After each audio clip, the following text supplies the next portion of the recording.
साथ संगत जी बड़े प्यार से कहना जी निरंकार जी। दासी एक भजन से आशीर्वाद लेने जा रही है, आशा है। बिना सतगुरु भाव कैसे पार पाइबा, बिना सतगुरु भाव कैसे पार पाइबा। लाख चौरसिया में भटकत रही जाइबा, लाख चौरसिया में भटकत रही जाइबा।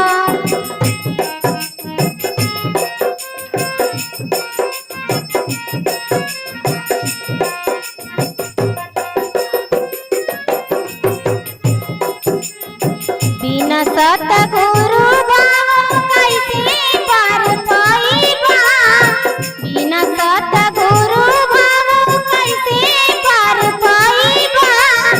लाख चौरसिया में भटकत रही जाइबा, लाख चौरसिया में भटकत रही जाइबा।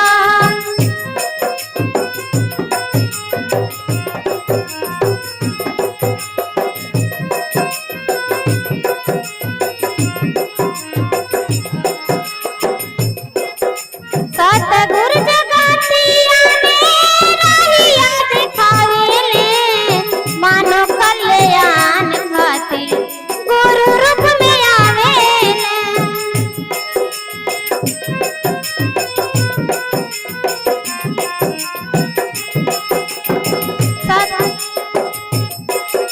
सतगुरु जगतिया में रहिया दिखावेले, मानो कल्याण खातिर गुरु रूप में आवेले।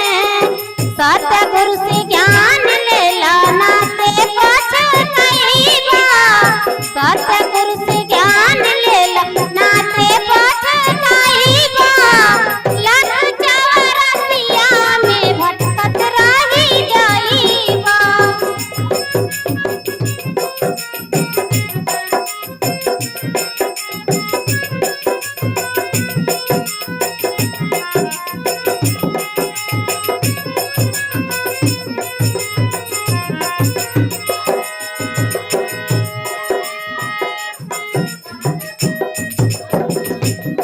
ज्ञान बिना जीवन बड़े अहंकार में, दिन दिन भटकल जाता मानो अंधकार में।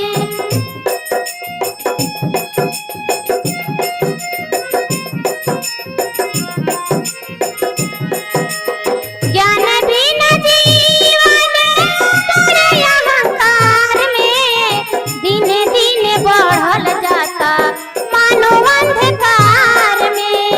अहम के रोग दैला सुख कैसे पाइबा, अहम के रोग दैला सुख कैसे पाइबा। लाख चौरसिया में भटकत रही जाइबा, लाख चौरसिया में भटकत रही जाइबा।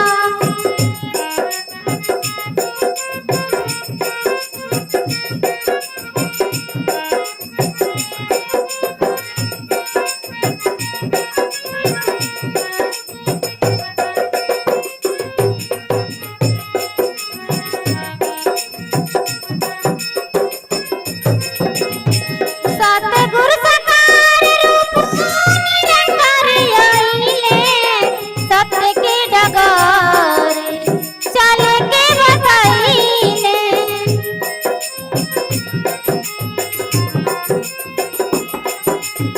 सतगुरु साकार रूप निरंकार आइले, सत्य के डगारे चल के बताइले।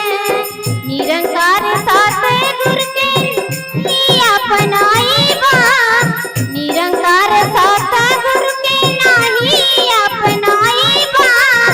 लाख चौरसिया में भटकत रही जाइबा, लाख चौरसिया में भटकत रही जाइबा।